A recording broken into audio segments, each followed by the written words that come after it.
Hey everybody, it's Josie here. I'm going to be doing my February TBR.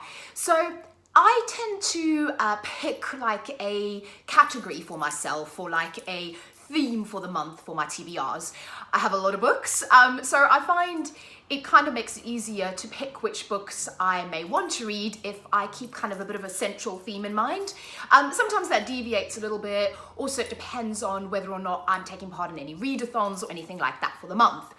But for February, I remember last year we did a Feminist Lit Feb, which I took part in, and I really loved that. So even if that readathon is not happening again this year, I actually don't know if it is, I need to check, I still want to kind of carry that theme again for February, carry that kind of positive empowerment theme into the beginning of the year and theme my reading for February around Feminist Lit. So I've got quite a big stack of books here that I'm hoping to get through in Feb. I've been tracking at a pretty good rate already in January, so I'm hopeful that I'm going to get to all of these. I do also have some anticipated releases for the month, which I obviously don't have with me right now because they're going to be coming out in February. Some of them come out towards the end of February, so Slayer I'm really looking forward to, and that kind of fits in with my whole feminist theme. So that is a kind of a Buffy the Vampire Slayer retelling, or sort of set in the Buffy the Vampire Slayer world in the Academy for Slayers. So I'm really looking forward to that. So on top of these books, there's going to be that and maybe a couple of other new releases if my eyes don't melt before then. So let me take you through the books that I'm planning to read for February.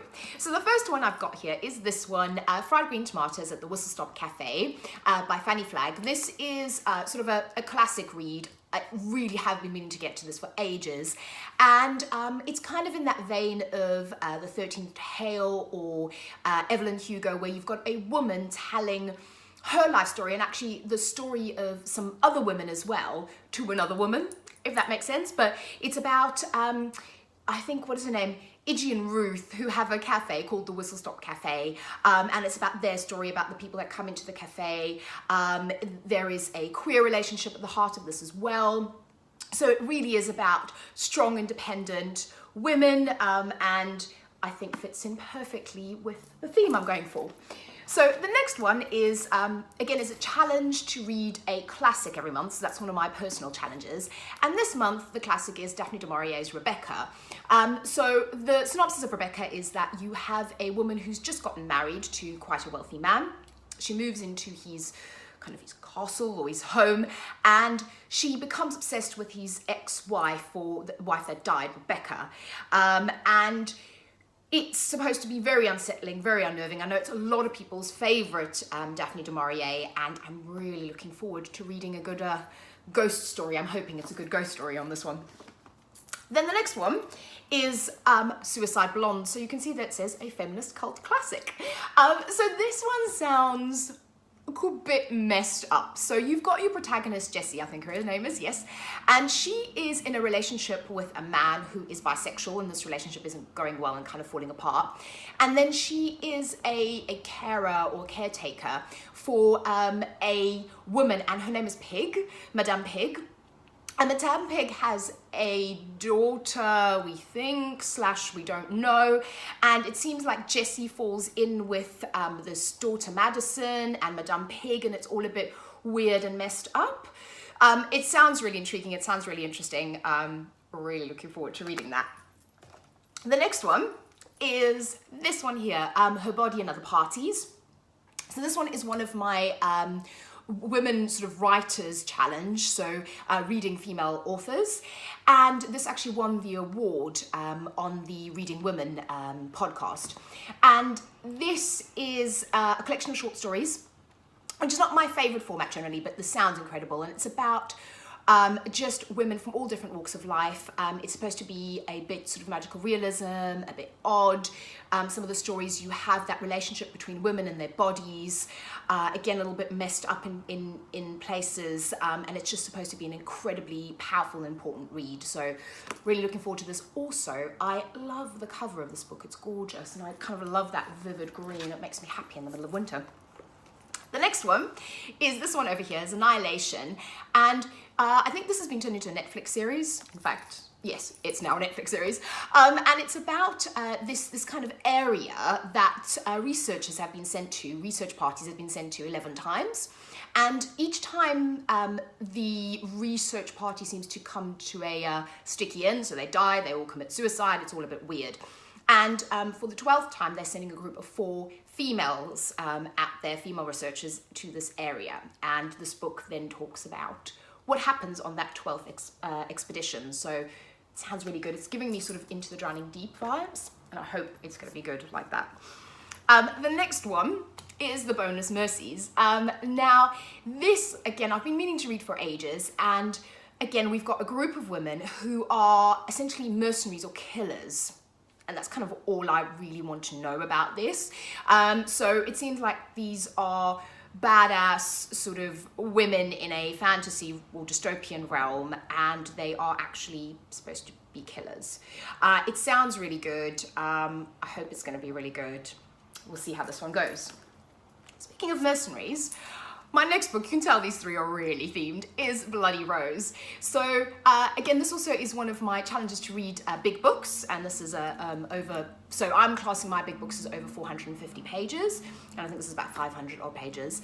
And what Bloody Rose is about, so again, this sounds fabulous. So you've got your protagonist, Tam, who works in a pub in this kind of alternate realm that this book is set in, and these mercenaries keep coming into this pub and singing songs and talking about their kind of travels and expeditions, and then one day Bloody Rose comes in with her band of female mercenaries, and Tam thinks this is incredible, and she jumps at the chance to join this band of mercenaries and have adventures and swashbuckle around this realm.